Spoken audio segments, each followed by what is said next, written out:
Проходя через эту машину, обычный ягель превращается в биологически активную добавку. Широко распространенный на севере лишайник обладает уникальными свойствами, но в обычном виде это растение человеческим организмом не усваивается.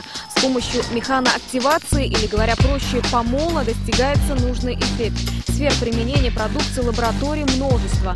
Одна из них – пищевая промышленность. Он является естественным консервантом. То есть не стоит там добавлять хлебобулочные изделия, различные Е121, да, либо какие-либо еще какие-то химические консерванты, которые хлеб держат чуть ли не 5 месяцев. Да? А он является естественным консервантом и позволяет срок повысить хоть и не на 5 месяцев, но на 7 дней. Там, да? То есть хлеб будет мягкий, вкусный, как обычно. Другая перспективная область – спорт высших достижений и массовый. Первыми эффективность препарата ощутили члены сборной Якутии по вольной борьбе.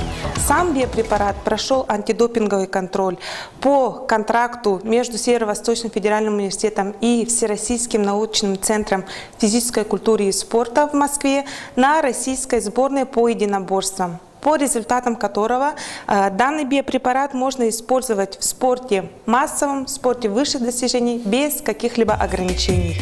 Сейчас в лаборатории механохимических биотехнологий производят 2 вида БАДов. По словам специалистов, это только начало.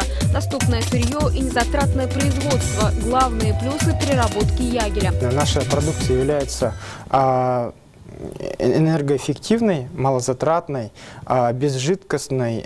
То есть мы экономим кучу средств на реактивах, реагентах. Также является наша технология экологически безопасной.